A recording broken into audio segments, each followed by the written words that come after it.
We finished up chapter 19 last week. This week, Revelation chapter 20.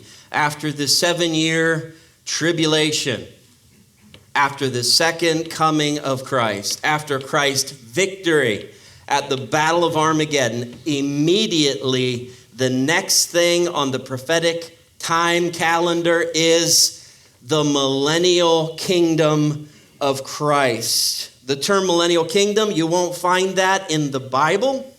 I checked. I don't think it's used in any translations, but that's the only reason it's not in there. It could be used by any translation that chose so. Why? Because the word millennial just simply means a term related to 1,000 years. So you've heard me all throughout the book of Revelation refer to the millennial kingdom of Christ, the rule and reign of Christ on the earth, the 1,000-year kingdom of Christ on the earth, all of those things, the same event, most commonly referred to by Bible students as the millennial kingdom. Now, how do we know that that is going to be a precise time period that this kingdom is going to be for a period of 1,000 years? How do we know that? Well, do the Old Testament prophets, do they tell us that? Is that in the Old Testament scriptures? Is that in the Gospels? Is that in the book of Acts or the epistles? No, it is nowhere to be found anywhere else in the Bible except for Revelation chapter 20. But in Revelation chapter 20, it is referred to as a 1,000-year period, 6 different times in the first 7 verses by the Apostle John.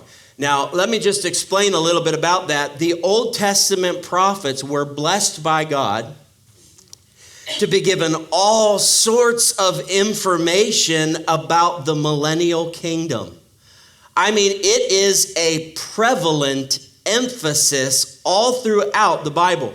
The Old Testament prophets, the Gospels, the book of Acts, the epistles, all the way to the end of the book of Revelation, the end of the Bible, the book of Revelation.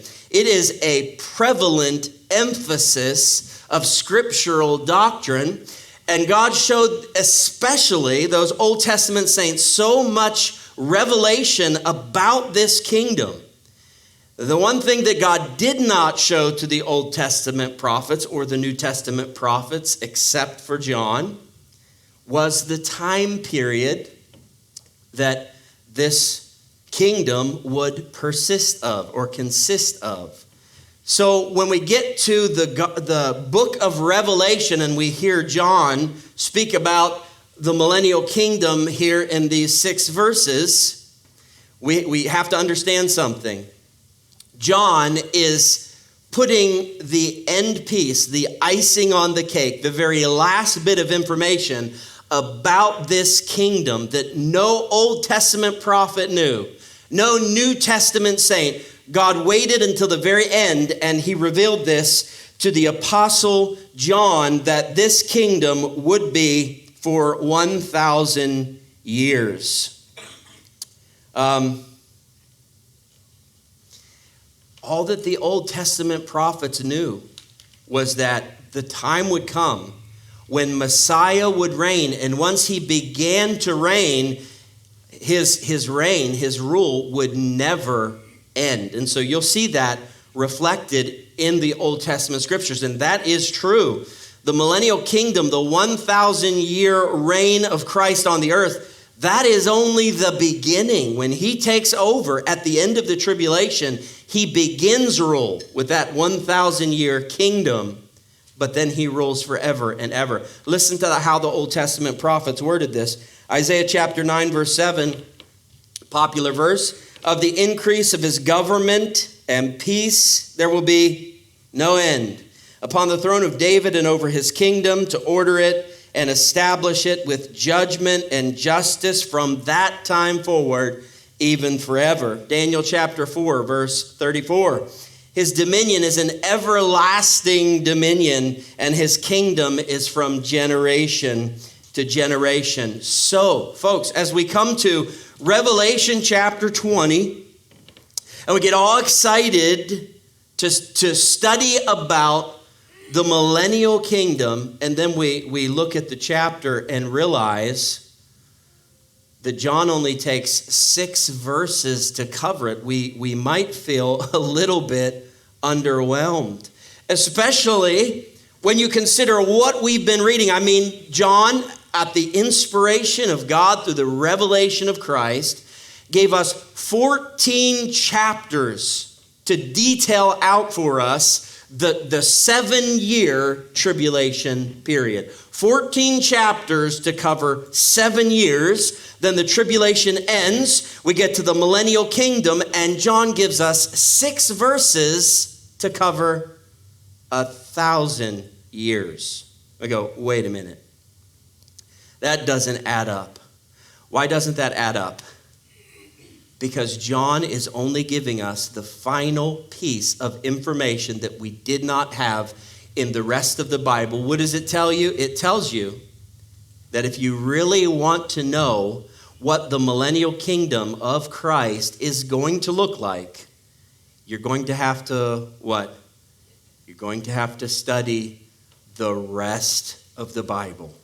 You're going to have to study the Old Testament scriptures. That's why John gives us such brevity on a topic of such gravity, because it's already been said. That kingdom has already been defined for us, shown to us in the scriptures. We get to the end, John references it. He gives us the time period for it. And then look at verse 7. Look at verse 7. Immediately after the millennial kingdom, after the 1,000-year reign of Christ, do you see verse 7 moves us on past that 1,000-year reign of Christ. It takes us on to the next prophetic event on the calendar. 6 verses to cover 1,000 years. 6 verses to cover 1,000 years. So, there is so much information in the Bible about the millennial kingdom of Christ that I am not exaggerating to you. If we were to take this in a detailed way, this would have to be about a 10-part sermon series. That's it if I'm teaching it. Maybe someone else could do it in less. I would need at least a 10-part sermon series because there's so much information about it. Obviously, we can't do that.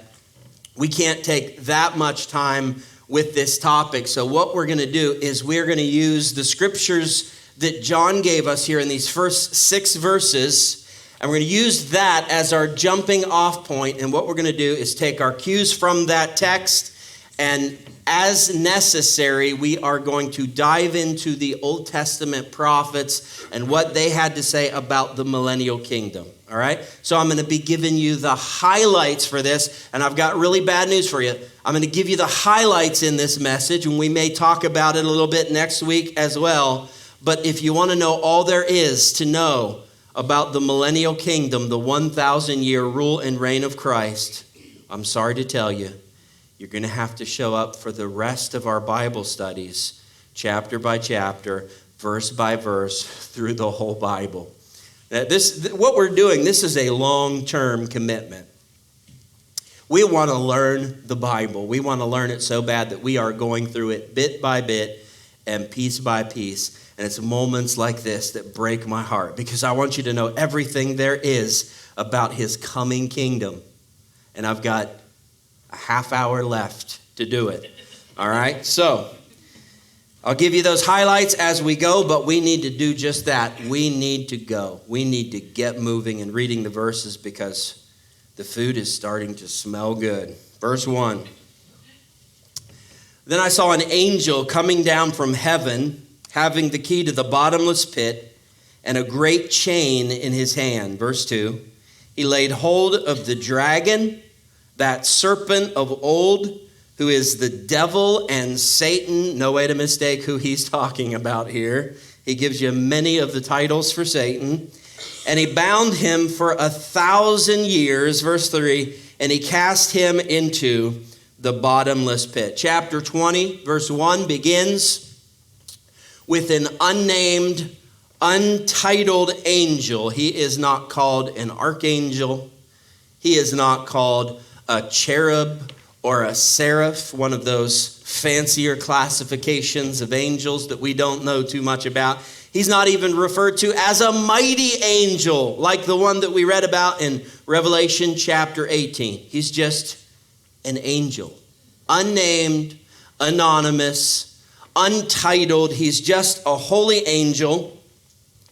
Yet this one anonymous, untitled angel is all that God needs in order to snatch Satan up and lock him down in the pit for 1,000 years. And at least in this vision, this angel does this one-handed. Do you see that? Look at verse 1.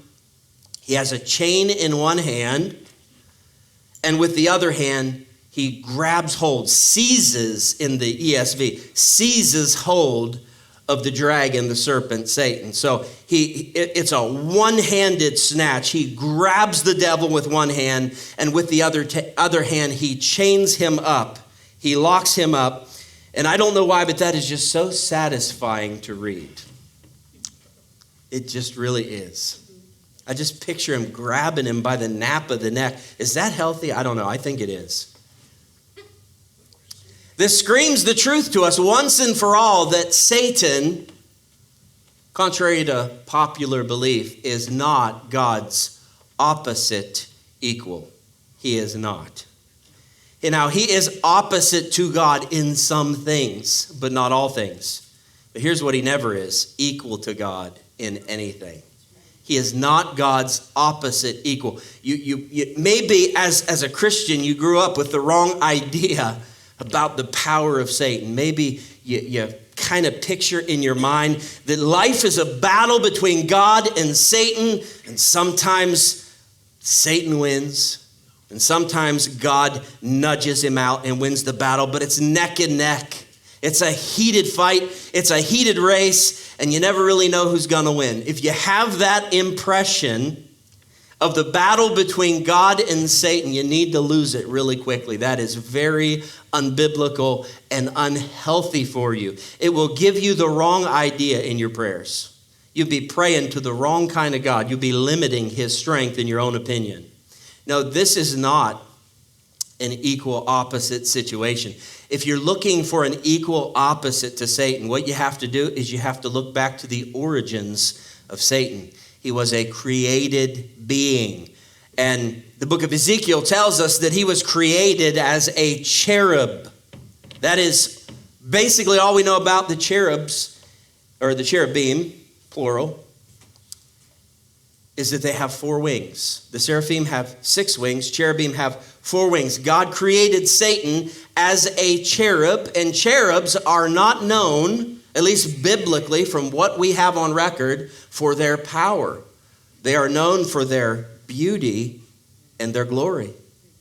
But that's it. In other words, influence, effect. That's what cherubim are known for, not their power. Now, this angel that grabs hold of Satan in this passage, at least in the vision, with one hand,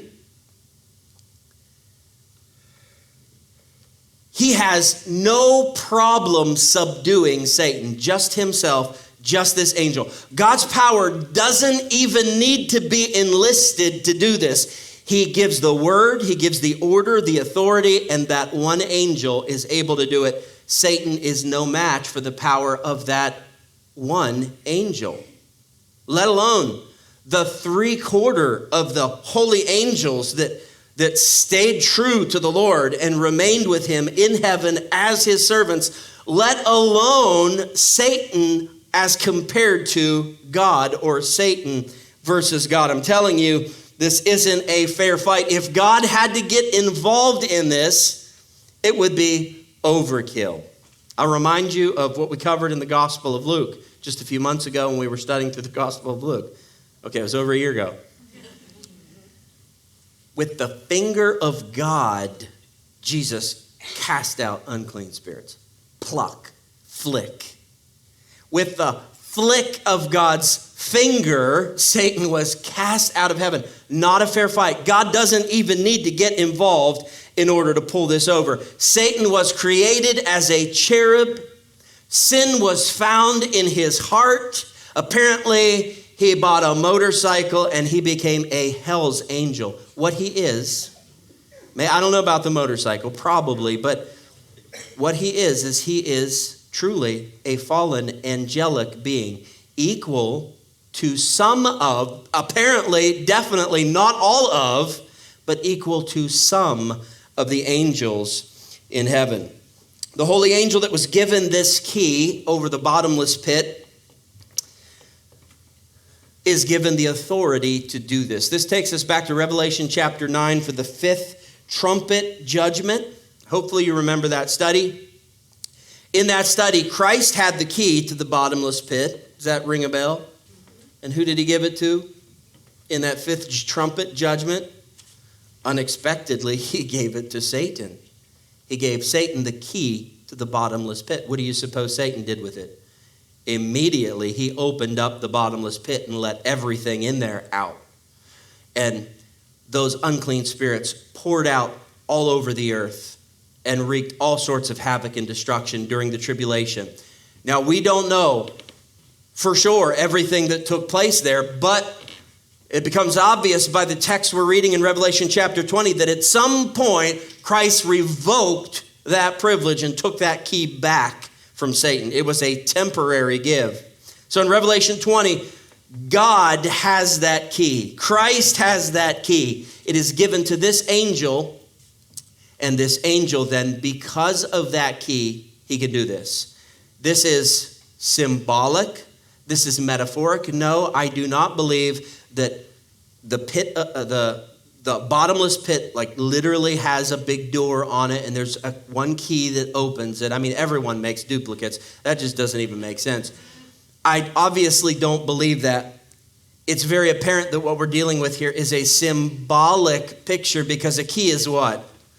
It is authority to whatever it opens. If you have a key to something, you have the authority to open it and go in. Here's an example. Right now, Maggie allows me to have a key to our house. And because I have the key to our house, I can unlock that door and go into that house anytime I want to. And I'll be watching to make sure she doesn't eventually change the locks on the doors. That would be a bad sign for sure. It's authority that we're speaking about. If she does, I'm going to be looking for some other keys to your houses. I'm going to need a place to stay. We're talking about authority here. He gives this angel the authority, and this angel has the power. The bottomless pit is hell. We talked about it in our Revelation chapter 9 study. Now, some people might disagree with this. Some people might have other suggestions that it is a compartment of hell or somehow attached to hell. I would suggest to you simply that it's another name for hell, because as we covered in that study, Revelation chapter 9, it really is the perfect term that encapsulates what hell is. Jesus taught us that hell is in the center of the earth, Matthew chapter 12, verse 40, a point that we have recently referenced. So if you go to the center of the earth, what did I say in our Revelation 9 study? Is this coming back? Revelation 9, if you go to the center of the earth and you're right there in the center of the earth and you look up in all directions, just spin right there in the center, and everywhere you spin, you look up, what's above you? The top of hell. But what isn't to be found in hell? The center. It's a circle in the center of the earth. The core of the earth is a circle. You know that, right? The earth is not flat. I don't care what some people, keyboard warriors out there, try to tell you. The earth is not flat. It is round. The center is a circle, a sphere, which means there's no bottom.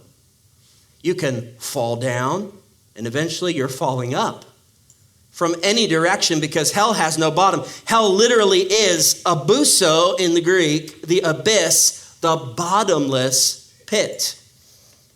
So Satan is locked up in my opinion, in hell for the next 1,000 years. And what a coincidence. What's getting ready to begin right here in Revelation chapter 20, verse 1? The 1,000-year reign of Christ. Isn't that a coincidence? No, that's an intended setup. Satan will not be around for the 1,000-year rule and reign of Christ on the earth. Reading on in verse 3, he cast him into the bottomless pit and shut him up. Doesn't it feel good to read that? He cast him into the pit and shut him up. I can't wait for this moment. Aren't you tired of Satan sitting on your shoulder or wherever you picture him, yapping in your ear, accusing you, harassing you, trying to deceive you and devour you? Aren't you tired of that?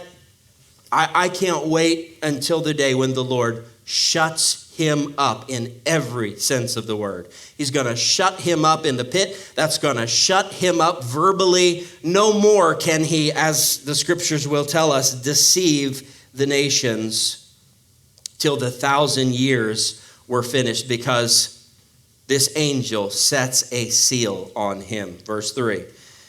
He is not getting out until the 1,000-year reign of Christ is over. He is sealed. He is locked up. I think that's like the ultimate touche, because what did Satan try to do to the dead body of Christ in the tomb? He tried to seal the tomb. He enlisted the best seal he could get, a Roman seal. No one breaks a Roman seal. A 2-ton stone rolled in front of the mouth of the tomb. Are you kidding me? Man, Rome knew how to do it. Those seals, unbreakable until that one was. That seal was broken, and you know the story. Up from the grave, he rose with a mighty triumph over his foes. He arose a victor from the dark domain, and he lives forever with his saints to reign. So this is like the ultimate touche. Satan tried to seal the body of Christ in the tomb. It didn't take. The seal was broken. Christ was resurrected. And now there's the flip, the touche. Satan is sealed up, locked away for 1,000 years. And this seal cannot and will not be broken. He will not be let out until the Lord determines that he is to be let out. Now that only contributes to allowing the millennial kingdom to be the utopia on earth that it will be. It only contributes to that fact. By far, the more important issue that will make the millennial kingdom of Christ the utopia on earth that it will be is because Christ, at his second coming, he will redeem and restore the earth. Just think about what we've been studying. By the time the tribulation period is over, those tribulation judgments have decimated the earth. God's judgment during those 7 years will have left earth on life support. We know that topographically the planet is decimated. The mountains and the islands are moved out of their places. Hawaii is sunk. The Fiji Islands gone. The summit in. Out.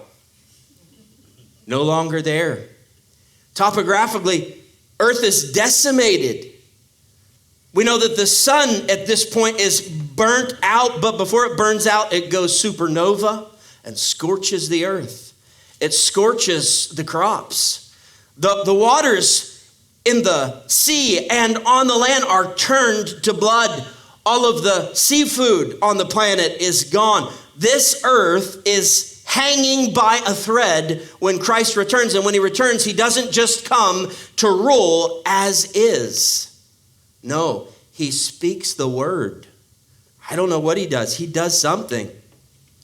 But at his desire, at his command, the earth is completely redeemed and restored, as the Old Testament prophets tell us, back to a pre-flood, and in some cases, even a pre-fall Garden of Eden-like condition.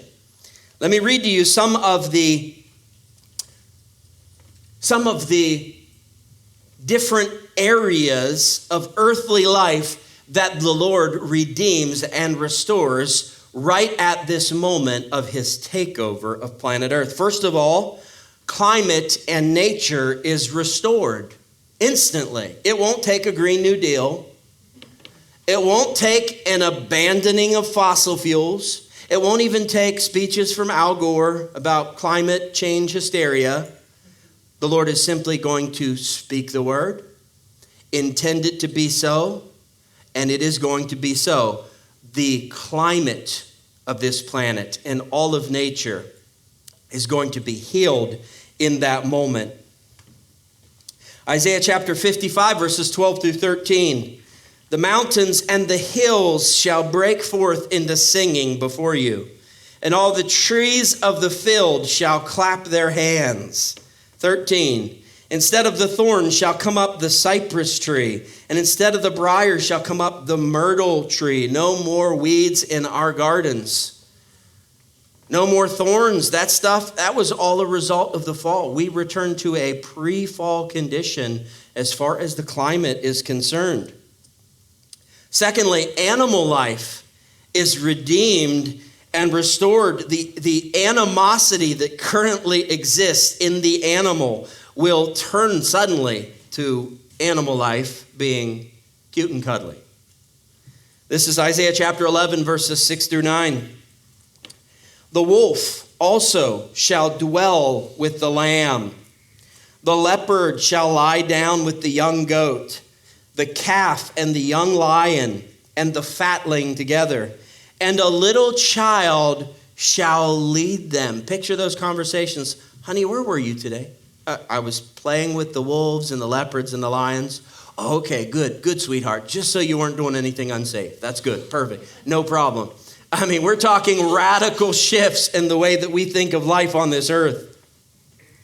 Verse 7, the cow and the bear shall graze. The bear will eat with the cow, not eat the cow. Yeah. Their young ones shall lie down together, and the lion shall eat straw like the ox. All carnivores will revert back to the original, which is herbivores. Now, I'm going to go ahead and make a prophecy here.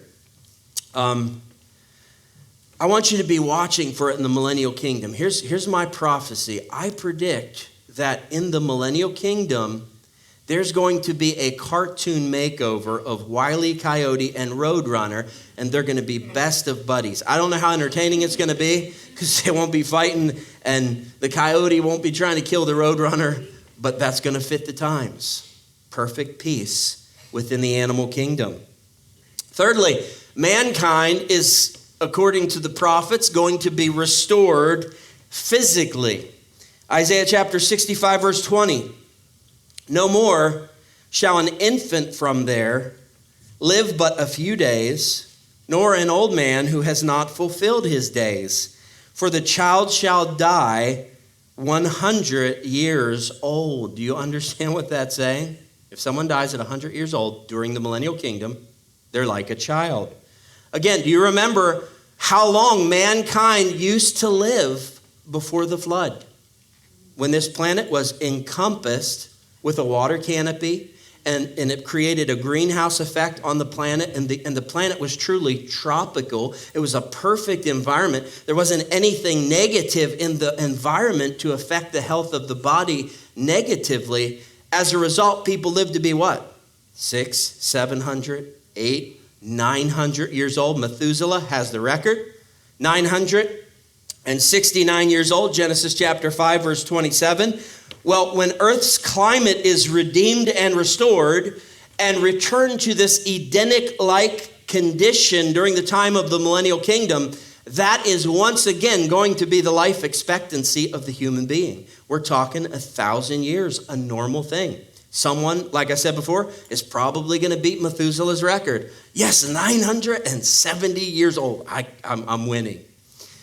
And if someone dies at 100 years old, it's going to be like SIDS, sudden infant death syndrome. It's like, oh man, 100 years old, poor kid, barely got to live life. Things are so different in because the environment, the conditions of the physical body, of the physical planet, have been remade by the Lord. If nothing else, just to be able to say to us, this is what I created. 1,000 years in his kingdom just to show us this. I've taken a lot of heat for this and all the things that are wrong on the planet, but this is what I created for the human being. These conditions, this glory, this utopia, this Eden-like state, this is how I, God, originally intended for creation to be. It was sin, not God, but sin because of free will that wrecked the planet and made it what it is. Now, I know the planet is beautiful. I am inspired by the planet. I see the Lord in everything.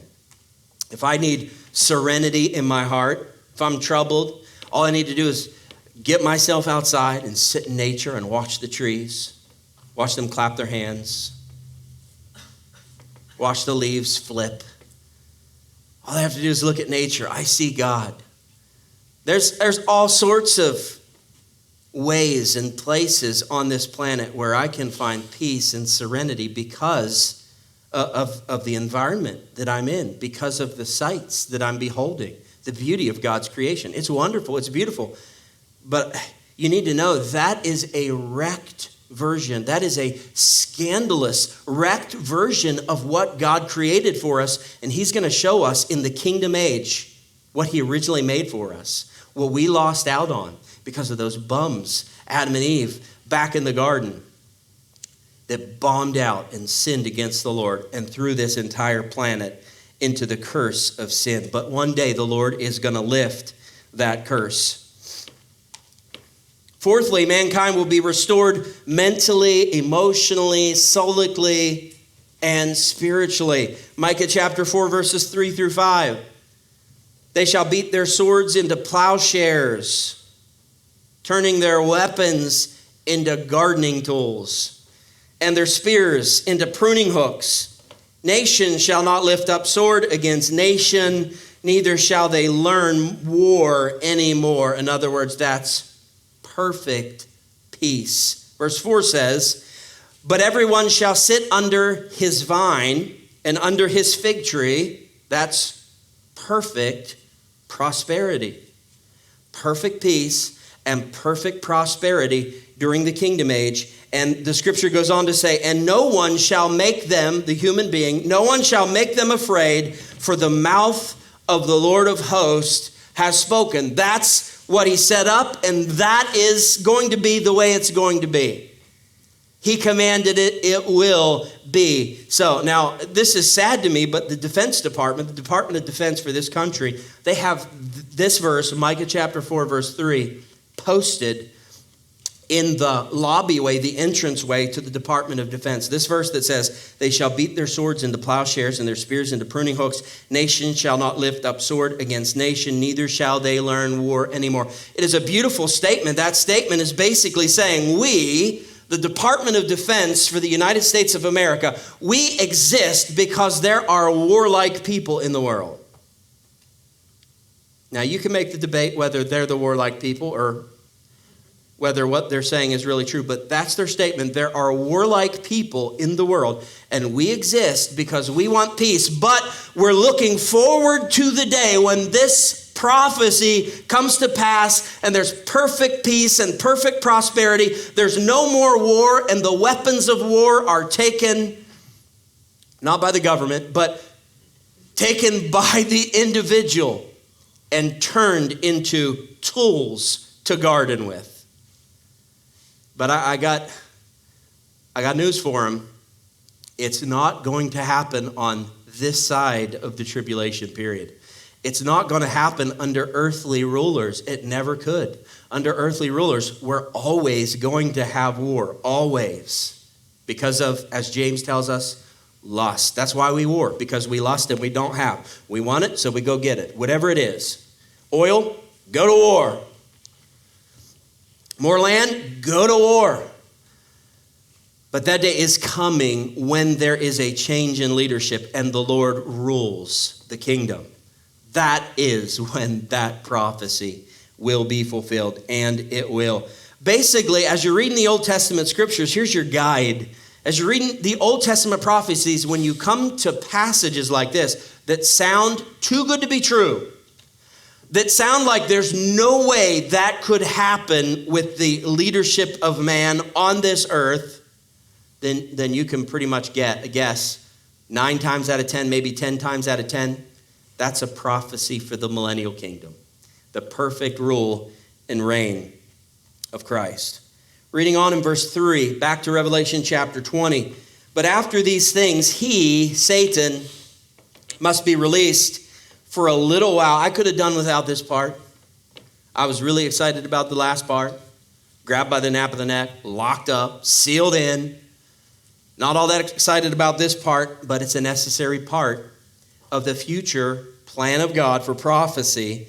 It is a teaser that John gives us here because he's going to go into this in detail. In verse 7, he's going to show us why Satan is released at the conclusion of the millennial reign of Christ.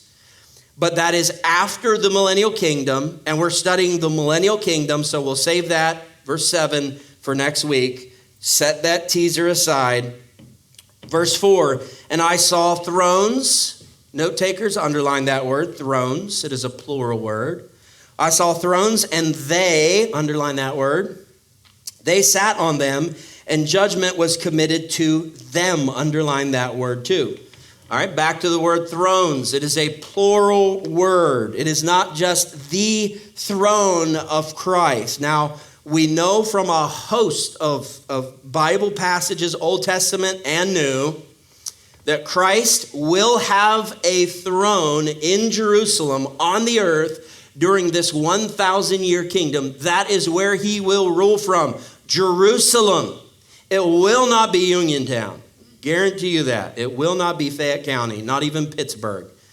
He is going to rule from Jerusalem. Micah chapter 4, verses 1 and 2. Now it shall come to pass in the latter days that the mountain of the Lord's house shall be established on the top of the mountains and shall be exalted above the hills, and people shall flow into it. Now, real quickly, there is a church very near to us here in Uniontown that take this passage and use this passage to speak about themselves.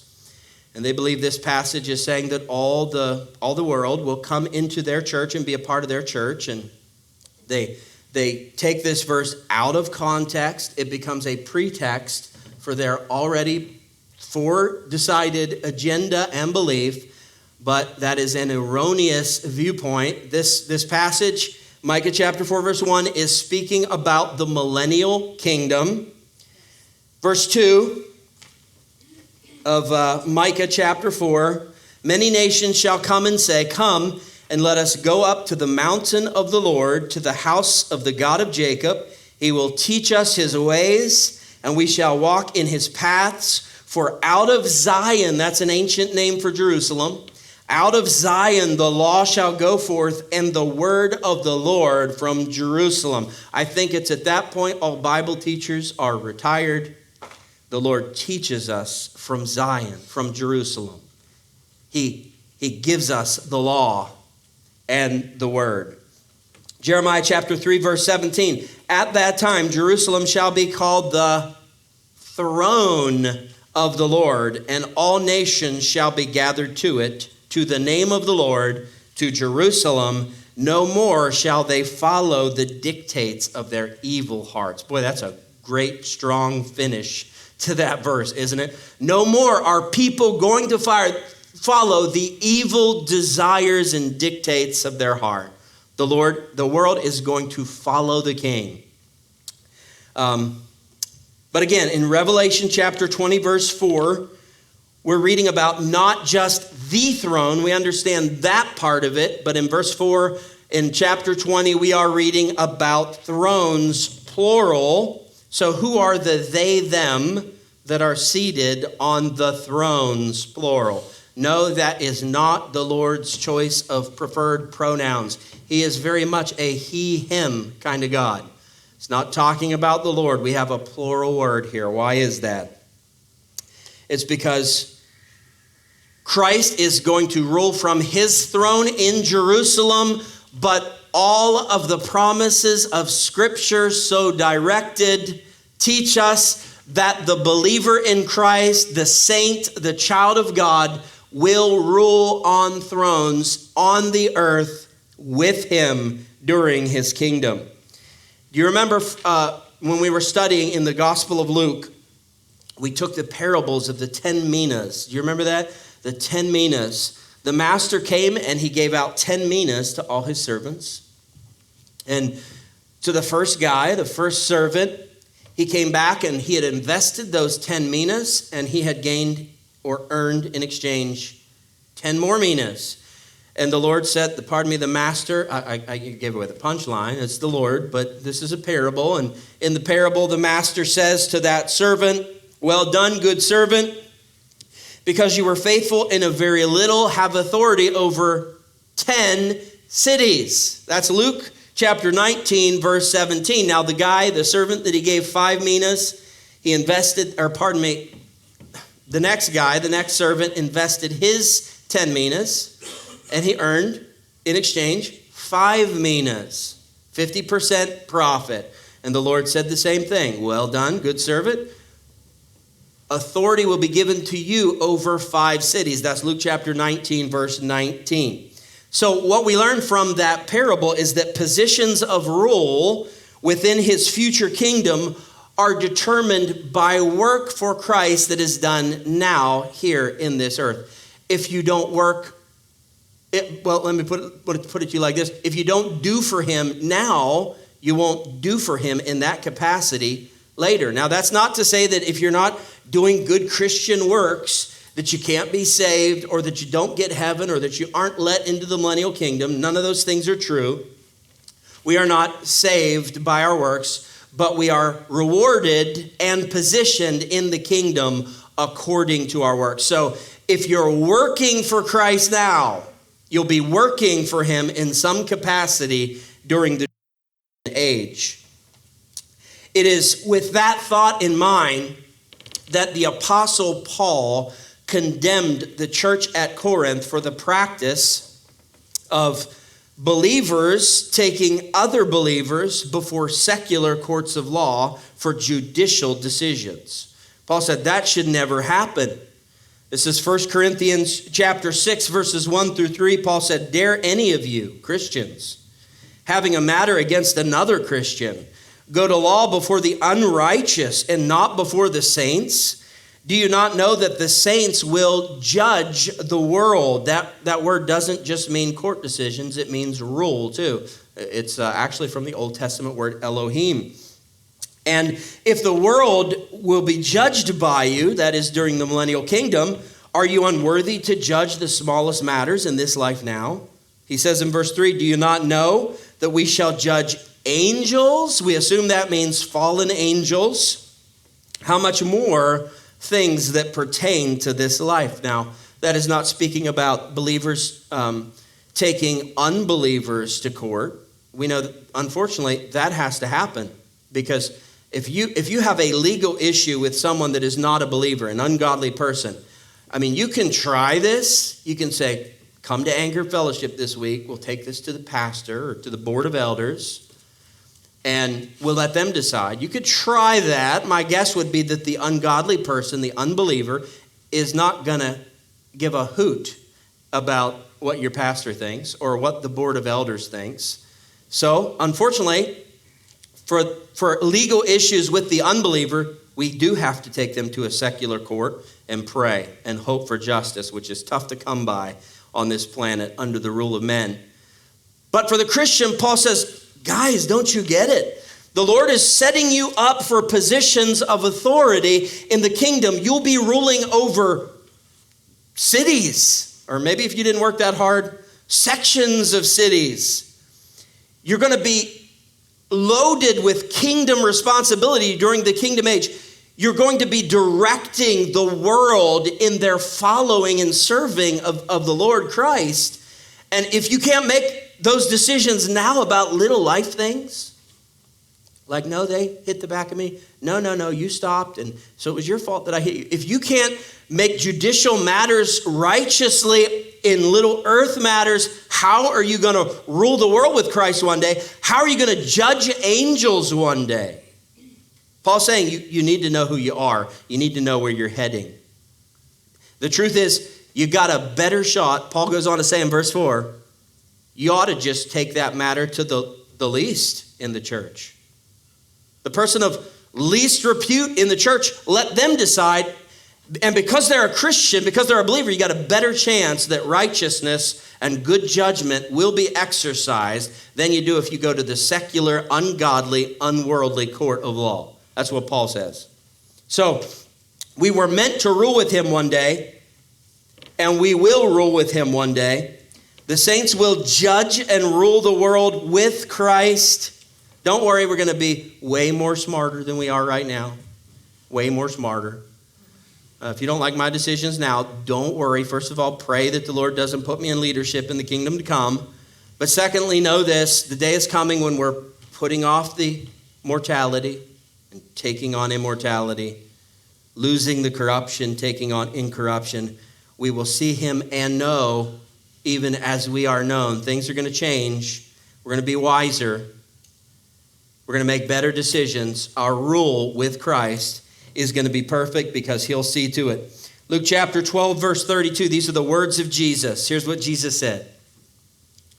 Do not fear, little flock, for it is your Father's good pleasure to give you the kingdom. Matthew chapter 5, verse 5. Blessed are the meek, for they shall inherit the earth. As fanciful as that may sound, Christian, that is your destiny. The Lord is giving this to us. We will be joint heirs with him, ruling with him on this earth.